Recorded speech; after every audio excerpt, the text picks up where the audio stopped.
So, hello and welcome to this episode of Physical Attraction. Now, way back in September 2017, approximately 150 episodes ago or so, I had my first ever guest on the show. It was Phil Torres, and interviewing him was such a great experience that it actually sort of inspired me to have several other guests on the show since, and we've sporadically stayed in touch, I think, over the last 3 years since he's been on the show. And it seems highly appropriate then that he would be our first ever repeat guest. And it may not have escaped anyone's notice that we're in a bit of a catastrophic risk crisis at the moment, and Phil has devoted a huge chunk of his career to studying existential risks. It's the kind of career where I think you never really want to be all that relevant, but unfortunately that's where we are at the moment. So without further ado, the second part of our interview. So I think the point to sort of draw from this really is that what this particular crisis has shown us is that there is a few parameters of a virus that differed between SARS and MERS and SARS-CoV-2. And those few parameters may be something that in 10, 15 years or even sooner could be things that people could twiddle with in a lab to adjust their own pathogen. And they can clearly, these small parameters that might not seem to be a huge difference, make the difference between a small outbreak that no one really remembers that much or a world-changing global pandemic.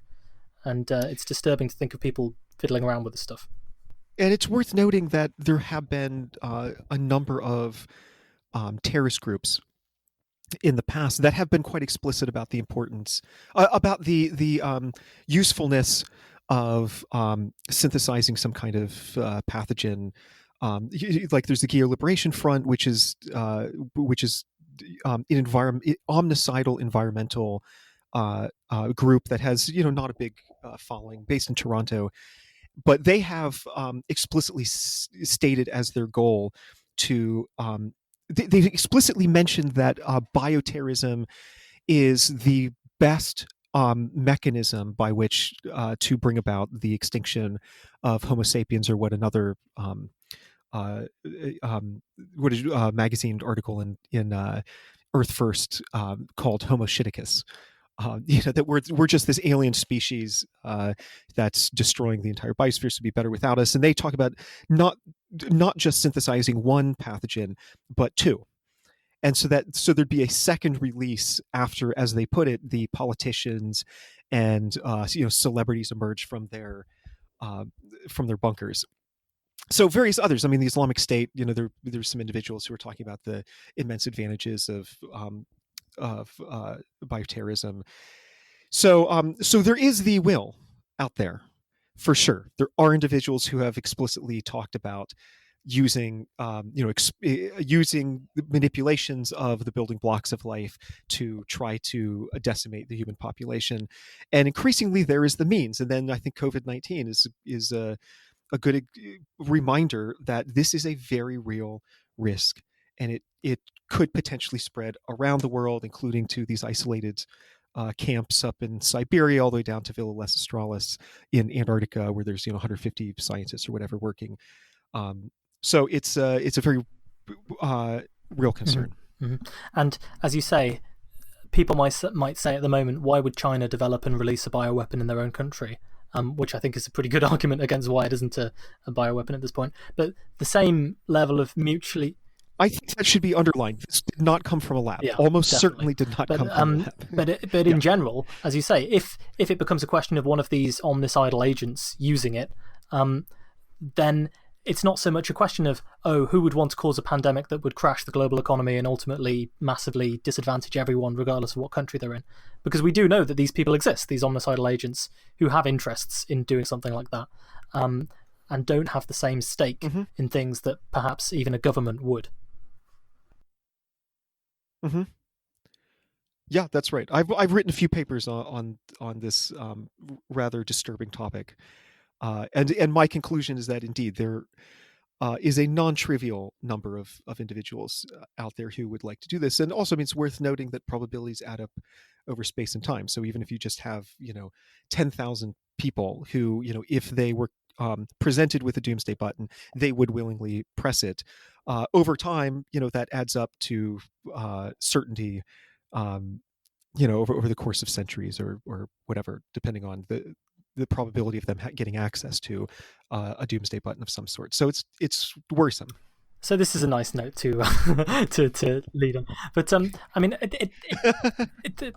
again, part of me just thinks what this should show to people is that actually the attitude of, well, all of these existential risks that people are concerned about are, low probability events, and the reality of human progress is that blah blah blah blah blah that you see from some people, is not something we should necessarily take seriously, and we should be a little bit more.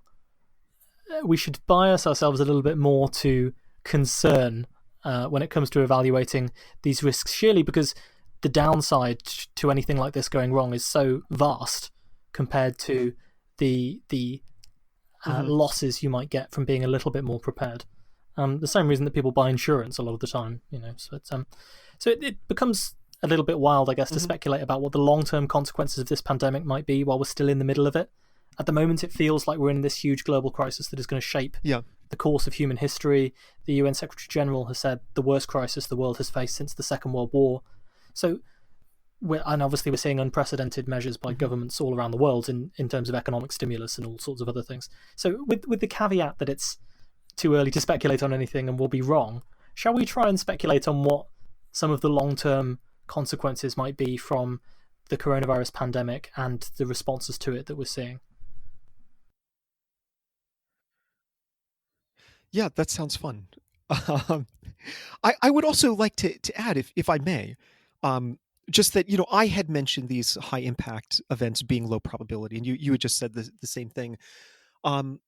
If you look at the relevant literature, a lot of people who study these issues do assign like pretty high probabilities to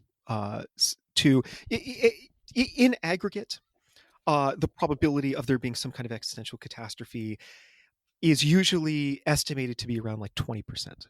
So that's really quite high. I often mention to people, if you were told as you were boarding an airplane that there's a 20% chance of the plane going down in flames, most people would not board the flight. But humanity is on that plane right now. If you take seriously these estimates posed by that are provided by the most knowledgeable individuals out there in the relevant domain. So the probability is really quite high. When you board a plane, there's about a 1 in 11 million chance that it's going to crash.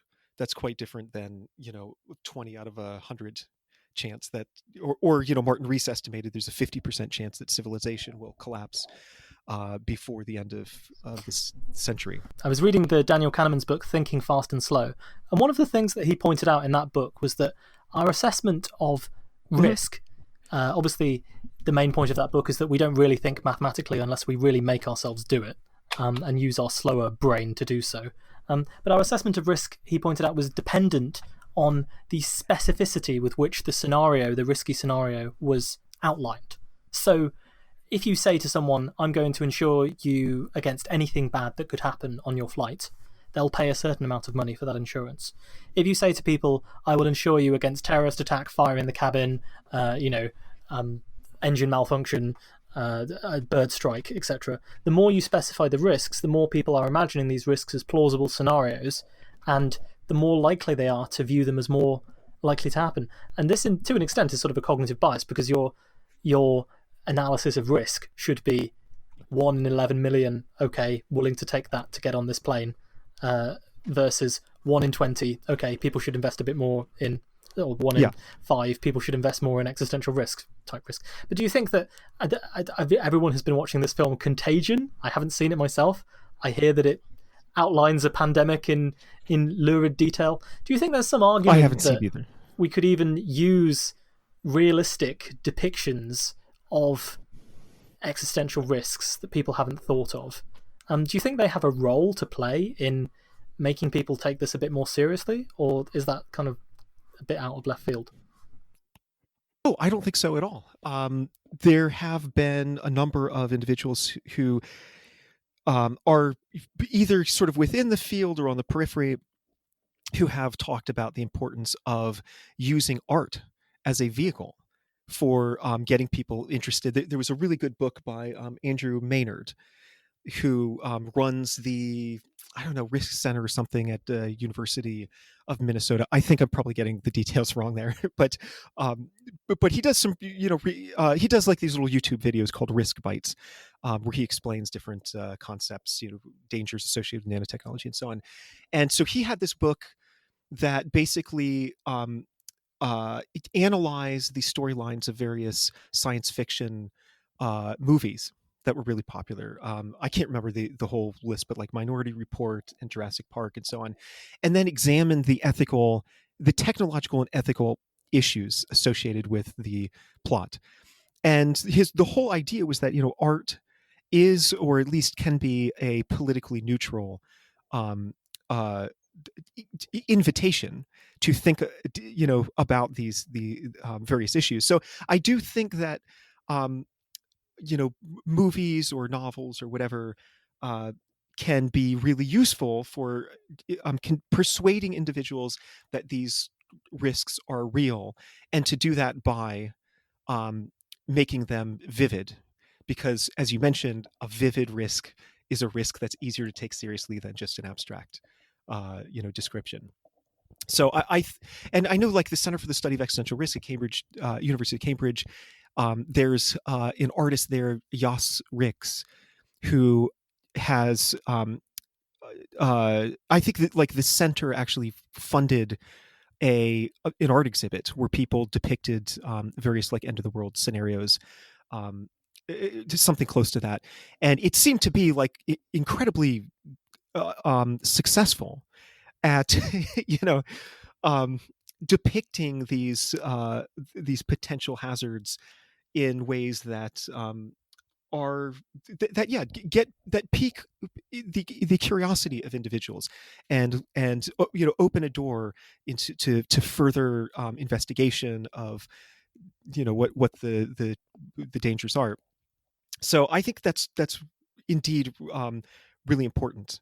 But I also, at the same time, I think there are some risks that there's some risks that you really need a general audience, an audience of non-experts, to understand sufficiently well for those risks to be mitigated. And I think climate change, global biodiversity loss, and the sixth mass extinction event, and so on, these do require a large, critical mass of voters across the country to believe in and to understand, for them to use the power of the ballot to vote the right people into political power. But there are other risks that I don't see a really good argument for why it's important that the general public actually knows about them, like the risks associated with machine superintelligence. It seems much more important to convince. Like, I'm not sure what the public could do to change the outcome of creating, a superhuman level AI system. But I can see that, given, I think Steven Pinker makes a good point when he says that, we have a finite reservoir of, potential anxiety. So if that's used up by, risk A, and you can't do anything about risk A, whereas with risk B, you can, it would be much better to encourage people to be anxious about risk B. So I feel like it's much better to try to convince the public that climate change is a very real risk, that and the window for meaningful action to mitigate it is closing very rapidly, in the next decade or so. But superintelligence, alien invasion, that's another one. There's not much the public can do to prevent people from actively messaging to extraterrestrial intelligences. This is more like a government regulation kind of thing, or peer pressure within certain no, it's an astrobiology interesting point, communities. actually. And yes, I mean, I suppose the risk of what I've talked about happening is that in my ideal world, I would probably just terrify the population with many lurid depictions of existential risks until they were willing to take the whole thing a lot more seriously. And at that point, we might be reaching some sort of information overload that is going to depress people a little bit too much. I think it's interesting talking to people in my family even about this. I made the comment that, one of the reasons why I was concerned about this before some other people is that I just tend to be concerned about everything before other people. And there comes a point where it's a stopped clock being right twice a day. Um, and this time you did roll a 1 on the 20-sided dice, and you're going to have to face the consequences in a Dungeons and Dragons style way. But right. At the same time, it's this question of how you message surrounding risks. That's fine. To motivate positive actions, which is what you want to do. Do you go for a hopeful message and risk people thinking that it's not such a big deal, or do you go for the despairing doom and gloom message, which will get people to take it seriously, but perhaps then they won't be willing to take as many actions? It's a tricky thing that I think the climate community has grappled with for a long time, that other areas of risk probably have to think about too. Yeah, it reminds me of, you were talking earlier about Sagan and the response to his anti-proliferation activism, and he was definitely dismissed and disparaged as an alarmist quite a lot, because he did sort of depict. I mean, people in my own field have talked about how he went just a little bit beyond the evidence in some of his claims, early claims about the possibility of a nuclear winter. Some of it was a bit hyperbolic, but ultimately it effectuated positive change. And in fact, Reagan and was it Reagan and Gorbachev? They both identified Sagan as one reason that the Cold War came to a peaceful end. So it's kind of amazing. So on the one hand, he's being called an alarmist. On the other hand, he's identified as a catalyst for a good outcome for humanity in this like extraordinary existentially dangerous situation. So, and it also reminds me a bit, there was a study out from Australia from just a few years ago, and the authors were essentially surveying a bunch of individuals about their end of the world beliefs, and they came up with this pretty useful tripartite typology, which is that when people are presented with end of the world thoughts, there tend to be sort of three different responses. One is nihilism, like we're all screwed, so it's nihilism, defeatism. There's a cluster of views in that neighborhood. And the other one was fundamentalism. So people tend to embrace their religious views and try to make sense of end of the world possibilities within those eschatological narratives. And the third one was activism. And I really like that. I really like this framework, and I've thought a lot about while writing articles for a more popular audience. How is it that I talk about really dark issues? To push people into Camp 3 away from Camp 1. Yes, definitely away from Camp 2, if possible. Because again, as I was saying before, that could actually just exacerbate things significantly. But yeah, away from a sort of defeatist nihilism and more towards this proactive willingness to do whatever one can possibly do to contribute to solving these very formidable and unprecedented challenges facing humanity. Mm-hmm, mm-hmm. And I mean, the psychology surrounding all of this is so fascinating, especially when it comes to one of the the essays that I think was in the Sirkovic and Bostrom big compendium of global catastrophic risks research, was talking about the association with millennialism, which is another sort of thing that comes from a strain of religious thought, which is this idea that the world has to be destroyed and wrecked in some way to build it anew in a better way, that is so attractive to people, whether they be people who believe in the rapture or revolutionaries on the far left, or across human society and different belief systems and all kinds of things. You can see people with this idea that the world has to be destroyed before it can be rebuilt. And we're sort of seeing the existing order of the world as it is being profoundly challenged, shaped, changed in ways that are going to be hard to say anything about until, it's like that old quote about the French Revolution, how did that go? Ask me in a few hundred years and I might be able to tell you how it went. We don't really know for a long time what the long-term impacts of this will be at the moment. People can sort of see their own perspectives of what they want to change out of this, given that there is some change. I mean, what would you personally like to see in an ideal world coming about as a result of the the changes in this pandemic will allow ourselves to be millennialists who think that mass destruction can change the world? What would you like to see happen? Yeah, it just to emphasize a point you were making. It is, when one believes that the only thing that separates you from utopia is the apocalypse, then that can lead one to be a bit eager that the apocalypse might be around the corner. You absolutely find that in a large number of of evangelical Christians who subscribe to something called dispensationalism. Here in the U.S., they're sometimes called the Armageddon lobby by political scientists, because they take, as the philosopher Jerry Walls put it, a sort of grim satisfaction in wars and natural disasters, especially in the Middle East. If there was a mushroom-shaped cloud that rose up over Mesopotamia, they'd get a little bit of eschatological elation in anticipation of the utopia being right around the corner. So that's really worrisome. It's part of the reason I was saying before that there could be this positive feedback loop with religious beliefs and catastrophes like climate change, and you're kind of seeing that a bit with COVID-19. So I would like to see. I mean, ideally, I have wondered what anti-science ideology looks like after climate change has um, has wreaked global scale havoc, and we're sort of getting a preview of what it might look like. Because initially I thought, surely there's no way.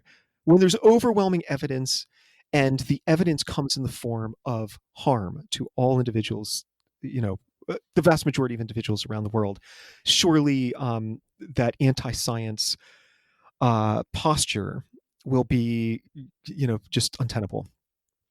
But I feel like with the COVID outbreak, I mean, it's there are a lot of people who are just digging their heels in about this still being a hoax. So ideally, I would like the COVID-19 outbreak to vindicate science to some extent, and chip away at this what I mentioned, what I described before, as the zeitgeist of anti-intellectualism, that is has a monopoly on um, thinking, uh, particularly on the political right in the United States. So I'd like to see science come out as a winner, because that would mean the future is going to be brighter than it otherwise would be. But um, I remain pessimistic. I mean, also it'd be great if there are a lot of scholars who have focused on existential risk and global catastrophic risk, who have really struggled to get funding, to get grants, and uh, hopefully, ideally, this would inspire universities and wealthy individuals and so on to actually, uh, fund in a reasonable way the the scholarship of individuals who are working to ensure that humanity slaloms through this obstacle course of tremendous risks in front of us. And even when it comes to very specific things, I mean, one thing that when we go back to at the top of the interview, we talked about there was this war game scenario where they gamed out a pandemic of a new coronavirus, and that report made a whole bunch of recommendations. And you would think that maybe people might take the recommendations of reports such as that in terms of how to mitigate potential disasters just a little bit more seriously. Moving away from the coronavirus, which is a very difficult thing to do, but we'll give it a shot. Let's talk about some of the other research that you've done in the last few years since our last conversation about existential risks. Where has that been taking you? What's been interesting you in the field of existential risks lately? And how's it all going? Yeah, so the field is really quite incipient. It was sort of born from a 2002 paper by the Oxford philosopher Nick Bostrom, but it really wasn't until probably the last 10 years that that initial paper did present a kind of programmatic conception of the field. Like, here's the methodology, here's the aims, and so on. But there really wasn't a significant number of individuals who were working on these within this program until like the last 10 years or so. And I feel like a lot of the stuff that I have focused on is what might be called like conceptual foundations of existential risk studies. So, looking at different definitions of the concept, and juxtaposing them in an attempt to evaluate their relative strengths and weaknesses, and also, I'm in the middle of rewriting this book, that'll come out probably in a couple months, that examines the history of this naturalistic idea of human extinction, from like the pre-Socratics up to through the 20th century and up to the present. um, and so another thing that I've written about recently is a kind of metaphilosophical critique of the field, in particular Nick Bostrom's program, or the paradigm that emerged from that early paper. And I've it's resulted in a pretty lively, we could say, debate among practitioners, some of whom are sympathetic and others of whom aren't on board, let's say, with the critique. But basically, the idea is that you know, th- up until fairly recently, the focus, when it came to really the worst case outcomes for humanity, the focus was on human extinction. In particular, it was on the process or event of going extinct, rather than the state or the condition of being extinct. These days, a lot of people see the latter as the worst part of human extinction. So there's all of this potential value that could be realized in the universe that won't be, as a result of the state of humanity being extinct. Earlier, like with Bertrand Russell and Albert Einstein, and even Carl Sagan to some extent, Paul Ehrlich, many others who sounded the alarm about, or really tried to encourage others to take seriously this possibility of human extinction. Their real focus was on what Bertrand Russell called universal death. It's just the death of today would be 7.8 billion, I think we're at now, individual lives. And as a result of scope neglect, it's really difficult to fathom that's just an inscrutable number of people. But it is, upon reflection, I mean, that would just be the worst outcome that could possibly happen. So the ideas that came out of like Bostrom's work were really inspired by these kind of techno-utopian visions of what the future could be, and a pretty hard-nosed utilitarian ethical framework. And essentially, the argument is that in the past, there have been a lot of utopian ideologies that have also embraced a kind of utilitarian and means ends reasoning. And they have very often led to incredibly bad outcomes. Like a lot of the apocalyptic terrorist groups have been utopian. Again, as I was mentioning before, what stands between us right now and utopia is this apocalypse. So you need to destroy the world in order to save it. That's the slogan. And so, with Bostrom's view, what lies in the future is this utopian world.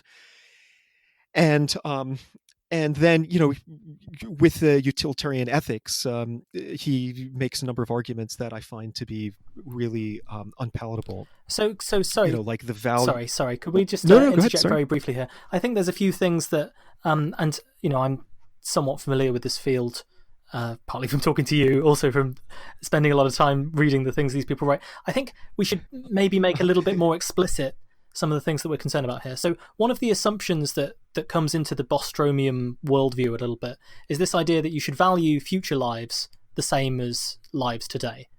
And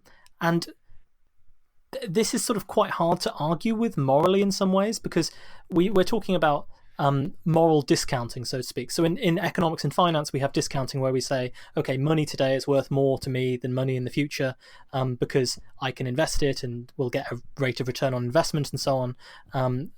They want to try and avoid what they view as hyperbolic moral discounting of future lives. So that is to say, people nowadays aren't thinking about how their actions might influence the number of people who are alive in hundreds of millions of years, for example. Now, if you were to take this utilitarian point of view and then try and value everyone's lives equally, then you can make an argument, as you say, that the future of humanity, it has the potential to be this bright utopia where we go out and colonize the universe and billions upon billions of future humans exist.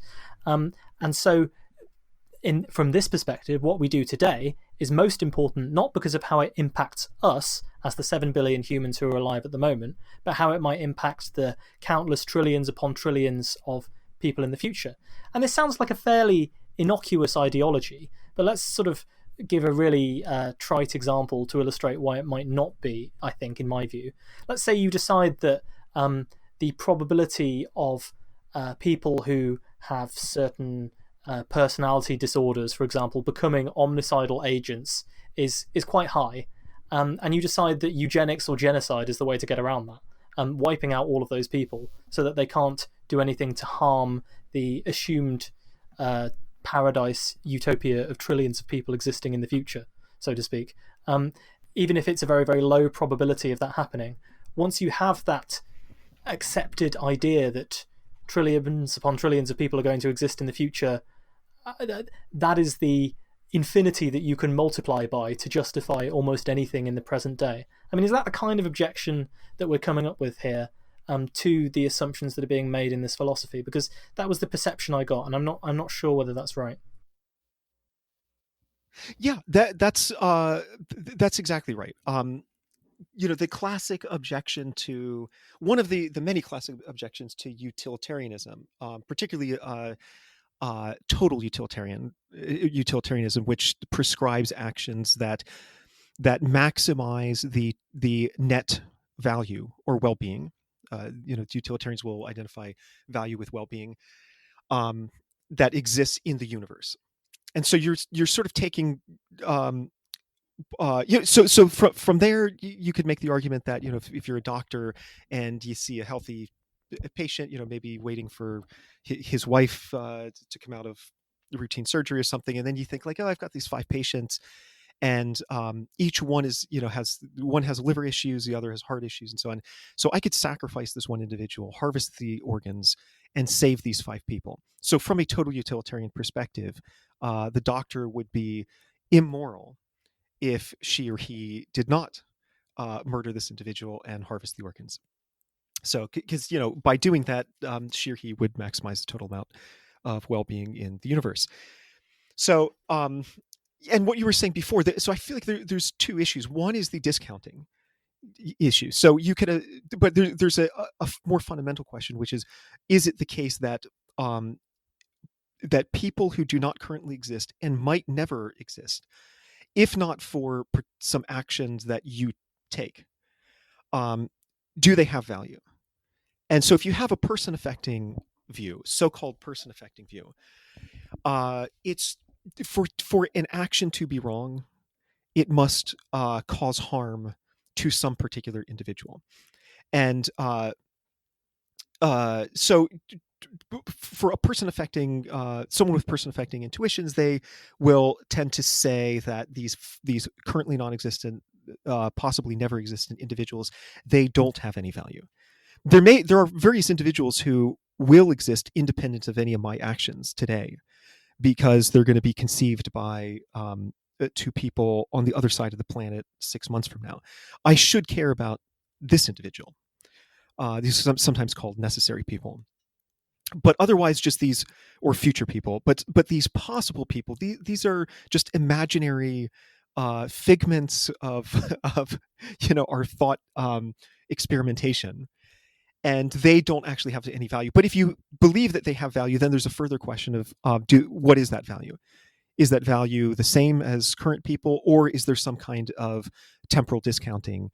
And I think the arguments against temporal discounting are very compelling. It just shouldn't be the case that you think the life of one person today is worth, given some discount rate, the lives of 5 billion people in a million years. That seems weird, but it doesn't seem weird to argue for a more person affecting kind of view, where you don't see possible people as having value. The part of the problem is that there could be so many of these possible people in the future living in computer simulations, in O'Neill cylinders, cluttering our future light cone. There could be so many of Could them you explain what an that their O'Neill sheer cylinder number. is? Sorry, just briefly, because I have no idea. Sure. Oh yeah, sorry. So, it's a cylindrical spacecraft that rotates.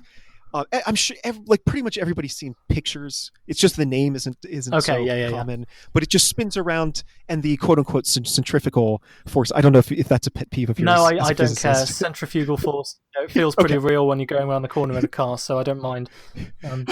right. Yeah. So that force of nature, or whatever physics, that provides artificial gravity. Mhm. So yeah, this is So it's space packed full of you can go people, on basically, is the idea here. space. There are all of these possible people that could be crammed into our future light cone. The sheer vast astronomical number of them. Um, if you add that up, the total amount of value that could come to exist in the future utterly dwarfs the amount of value that we've created on Earth and so far. So therefore, from the utilitarian perspective, what should matter most to you, morally speaking, is what happens in the far future rather than what happens now. So you should care more about these future generations than current generations. Not that future people are worth more. It's just that there's so many more of these possible people that again could be living in, trillions and trillions of them in computer simulations or spacecraft, colonize, living on terraformed exoplanets, whatever. And so this shifts the focus to the far future, and that leads to some pretty problematic conclusions. For example, so Nick Bostrom's notion of existential risk is essentially any event that would permanently prevent us from reaching a techno-utopian world. And one aspect of techno-utopia is that it is full of as much value as could possibly be could physically be realized at any given moment in the future. Um, so and he argues that mitigating existential risk, that should be priority number 1, 2, 3, and 4, and priority number 5 really should be colonizing space ASAP, because there's all of this. He borrowing from others, refers to this as our cosmic endowment of negentropy. So this this just all this energy out there that could be used to realize value, and every second this is being dissipated as a result of the second law of thermodynamics. Suns are burning out. The universe is getting more and more disorderly, as it were. Maybe again you would be more precise with language, but I'm a mere philosopher, so things are getting more disorderly. It sounds about right to me, to be honest. Okay. Okay. So as a result, if there is some hazard that is deemed not to pose an existential risk on Bostrom's definition, then we should not care about it nearly as much as we care about existential risk. Well, what sort of disasters don't count as existential risks? Like climate change. He's pretty dismissive of climate change. Seems like a runaway greenhouse effect is somewhat improbable. Therefore, we should be focusing on other things like machine superintelligence. Global poverty, animal welfare, and so on and so on. Racism, oppressive patriarchal systems. Natural disasters, which after all are unlikely to ever cause the extinction of the human race, although they do cause a lot of suffering to an awful lot of people. Yeah, exactly. So these are,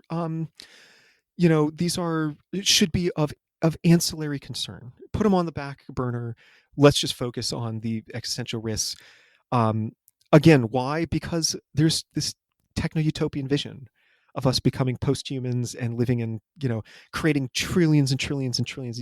He calculates like 10 to the 54, 10 to the 58 individuals crammed in computer simulations and living just happy computer simulation lives. And from the so-called, from what the utilitarian philosopher from the mid 19th century, Henry Sidgwick, called the point of view of the universe, which is the relevant moral point of view. Because a lot of ethical theories, you want a moral point of view, which is a point of view that's independent of your personal so-called prudential interests. You want a moral point of view that's neutral. But from the utilitarian perspective, that moral point of view is the point of view of the universe.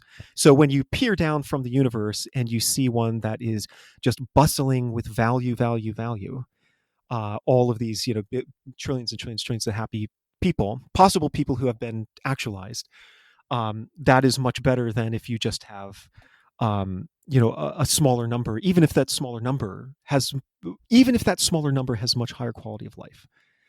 You want as many of these individuals to exist as possible, and that is because of the total nature of it, that you're aggregating all of the well-being from individuals, and then to determine a net value of well-being that exists across the universe. So obviously I don't want to put words into your mouth here, but I think this sort of divides into two aspects for me. One is that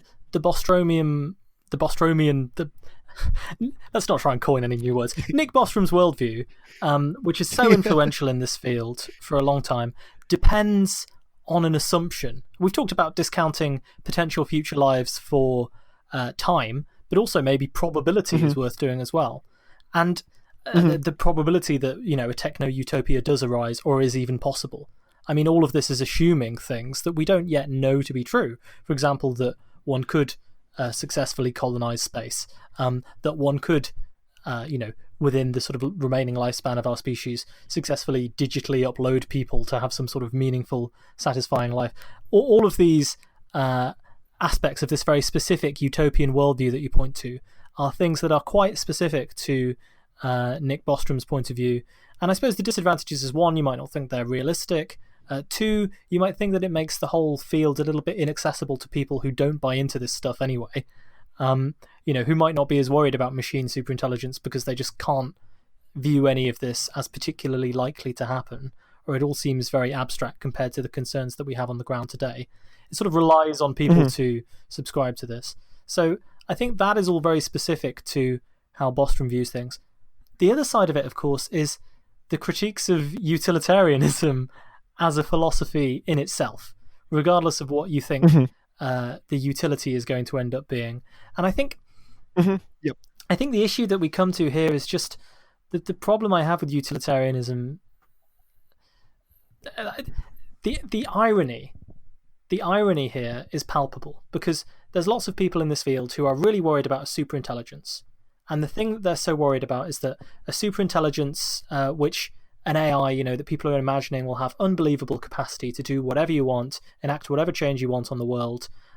It's essentially programming this superintelligence and deciding what it values is almost the same as saying, how do I design the mind of God, to people who are concerned about this, because of the omniscience and omni-ability of this superintelligent actor. And so the whole concern of this field is, how do we define its value function correctly? And how do we ensure that it implements utilitarianism in a way that we would like it to? And it's all assuming that this is the correct framework for making decisions in the first place. And it ignores flaws that are associated with a utilitarian point of view. And I just find it kind of ironic that people are worried about runaway utilitarianism taking over the world in the context of a superintelligence, and yet they've sort of allowed runaway implicit utilitarianism to take over how they think the world should be run now through human agents. Do you see what I mean? I mean, the problem with utilitarianism I ultimately have, and sorry to go on about this, is just, I just wonder if the fundamental idea that you can just put everything, all of human experience, all of human existence, all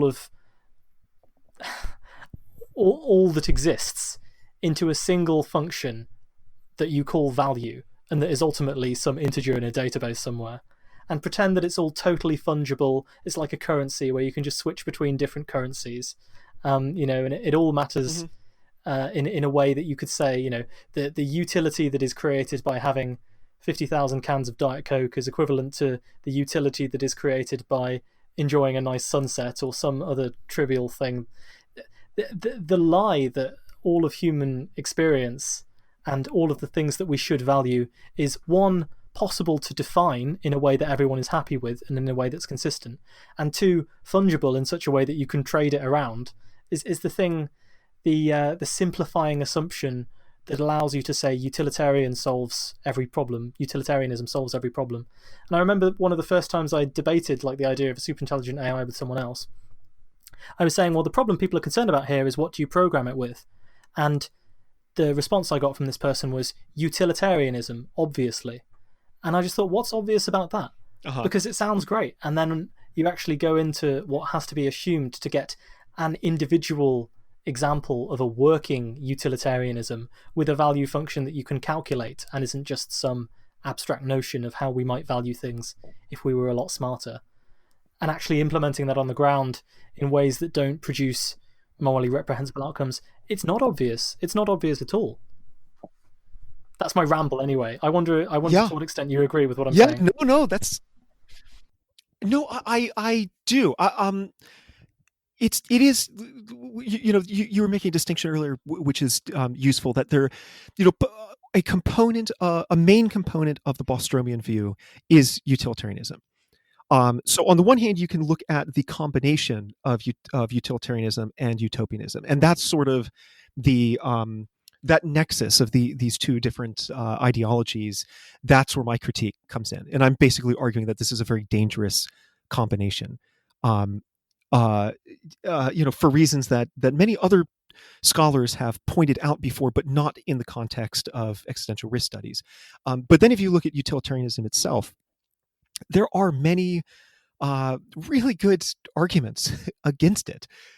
Just today, I stumbled upon an article that Peter Singer had written with, I think, Jeff McMahon in the New York Times, where they essentially were arguing, and there's context to why they were saying this, but their argument was that there are individuals with certain disabilities, like cognitive disabilities, where it might actually not be horribly immoral or not immoral at all for them to be, and I paused to use the word RAPE, and it's just an ugly word, but I mean and they were making that argument from a utilitarian perspective. Singer himself has also made some really potentially problematic, I mean, some would argue patently problematic statements based on his utilitarian view about disabled people, more general comments about disabled people, about infanticide, bestiality, and so on.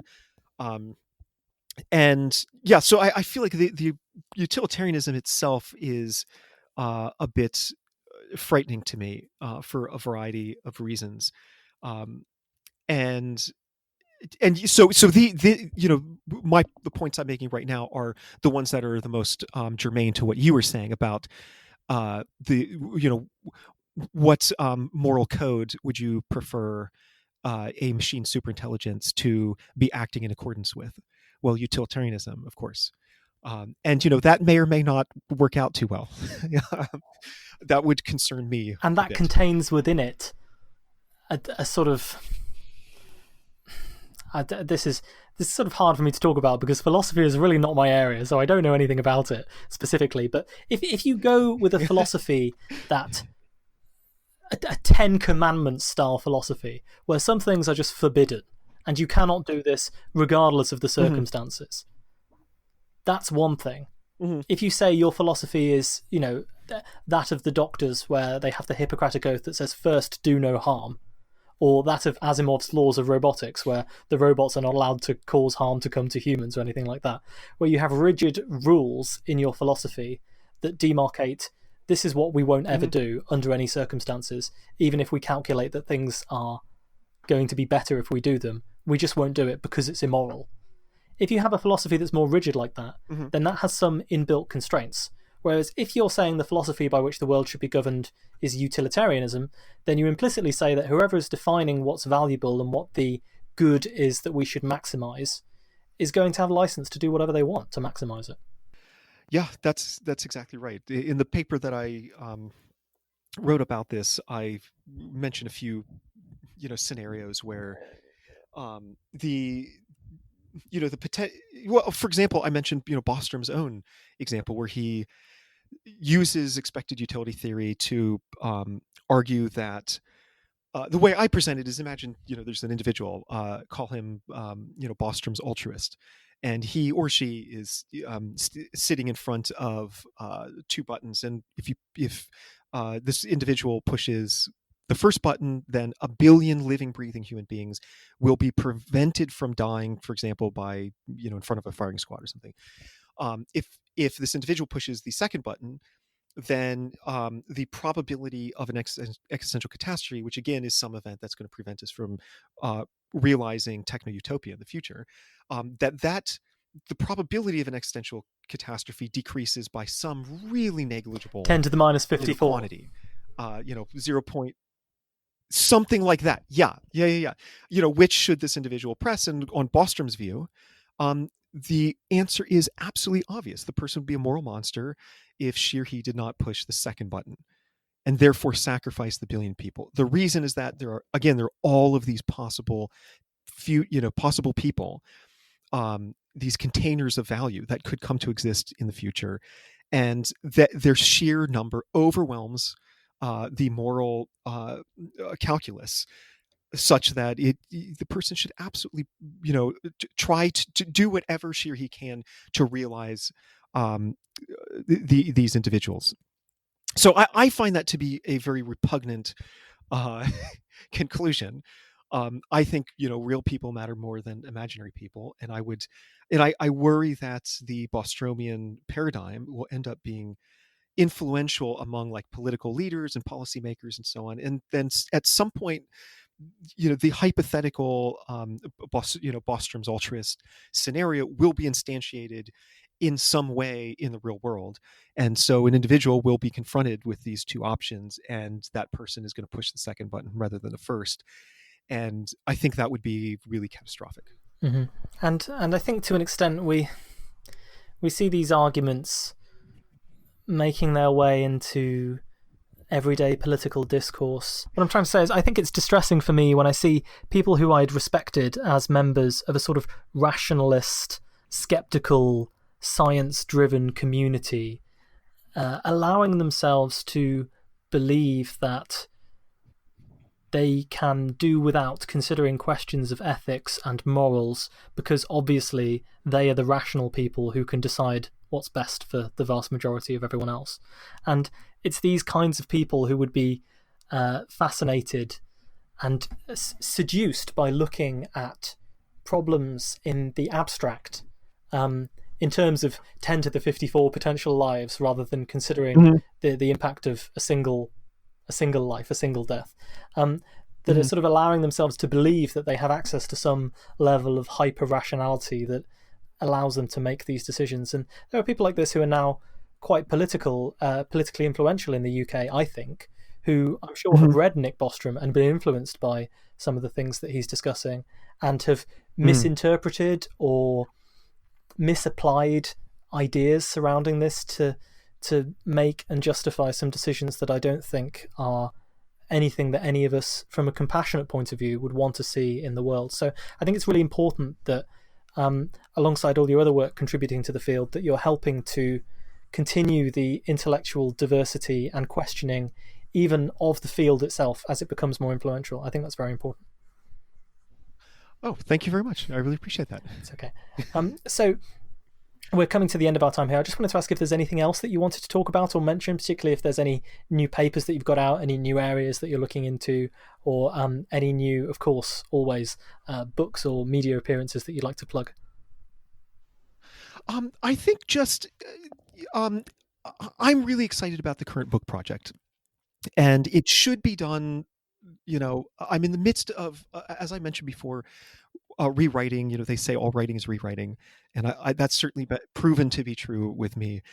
So it should be out in the next few months, and pretty much nobody has done any scholarly work on the history of this secular notion of human extinction. Human extinction in our contemporary biological, evolutionary biological sense. There's one exception who is at Oxford University, Thomas Moynihan.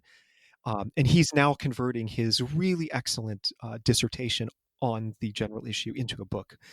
So I'm super excited about that. But his views are a little bit different than mine. Very complementary, but they fill different holes. Um, but still fit together quite nicely. But otherwise, really nobody's worked on this topic, and I'm really excited to get it out there. It's it's it's a fascinating topic. And hopefully it'll inspire readers to do their own scholarship and figure out um, how my view could be either improved or scrapped, in order to get a better sense of like how the concept has, when it originated, how it has evolved over time, and indeed how it might evolve in the future.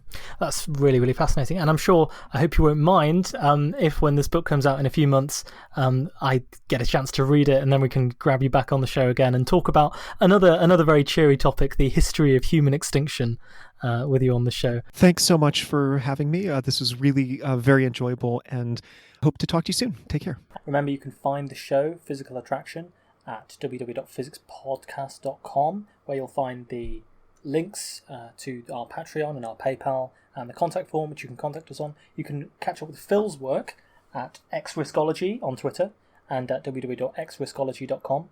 You can help him out there. He also has a Patreon, which you're obliged to subscribe to if you wish, and you can buy his books. The most recent one, I believe, is Morality, Foresight and Human Flourishing, but there's a new one coming out soon, so it's very much worth keeping your eye on those things. Until next time then, take care.